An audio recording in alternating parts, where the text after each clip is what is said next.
Arjun Pandey from Prayagraj. एवं सभा में उपस्थित सभी गणमान्य जनों को मेरा प्रणाम। जिस विधानसभा को आचार्य नरेंद्र देव, पंडित गोविंद वल्लभ पंत और चौधरी चरण सिंह जैसे नायकों ने सुशोभित किया, उस देश की सबसे बड़ी विधानसभा को मेरा सादर प्रणाम। मेरा नाम अर्जुन है, कक्षा 12वीं का छात्र हूँ। संविधान के 75 वर्षों की यात्रा पर बोलने हेतु तीर्थों के तीर्थराज प्रयाग से आपके समक्ष उपस्थित हूँ। यूनिवर्सिटी ऑफ शिकागो के प्रोफेसर टॉम गिन्सबर्ग ने 1789 के बाद लिखे गए 190 संविधानों का अध्ययन किया और पाया कि इन संविधानों का औसत जीवन मात्र 17 वर्ष है। परंतु भारत का संविधान भारत के उत्कृष्ट मानवीय उपादानों का प्रतिनिधित्व करते हुए 75 वर्षों बाद भी आज दृढ़ता के साथ विद्यमान है। यह इसलिए भी क्योंकि भारत का संविधान मात्र 2 वर्ष 11 महीनों के विमर्श से तैयार हुआ एक दस्तावेज नहीं, अपितु 200 वर्षों की सतत साधना से परिणित नवनीत है। ये यात्रा एक राष्ट्र के रूप में हमारी आत्मा का, हमारी सामूहिकता का उत्सव है। प्रसिद्ध जर्मन दार्शनिक इमैनुअल कांट ने अपनी पुस्तक क्रिटिक ऑफ प्रैक्टिकल रीजन में लिखा था कि constitution to be just must achieve the highest level of possible freedom for human individuals.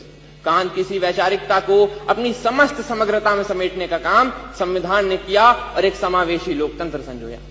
Bharat का संविधान सिर्फ इसलिए बड़ा नहीं है क्योंकि इसमें 1.5 लाख शब्द हैं, अपितु इसलिए भी क्योंकि इसके पृष्ठों से महात्मा गांधी के हिंद स्वराज, भगत सिंह के क्रांति, अंबेडकर के सामाजिक न्याय और नेताजी बोस के संप्रभु और सशक्त भारत की आकांक्षाएं भी परिलक्षित होती हैं। संविधान की यात्रा सरल नहीं रही है।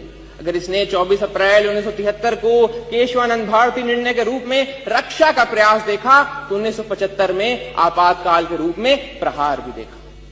संविधान हमारा वह दर्पण है जिसमें हम अपने अतीत को देखते हैं, वर्तमान को समझते हैं और भविष्य को गढ़ते हैं। हमें यह भी समझना होगा कि संविधान साधन है, साध्य नहीं।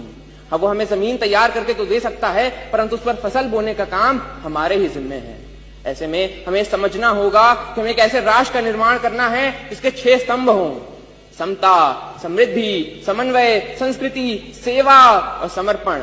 एक ऐसा भारत जहां हर व्यक्ति कह सके मैं भारत हूं और भारत मुझ में। जहां विश्व में तमाम जगह संवैधानिक मूल्यों के लिए, मताधिकार के लिए आंदोलन देखे गए, वहीं भारत में सहजता से प्राप्त मताधिकार एवं मौलिक अधिकारों ने शक्ति का संचार किया।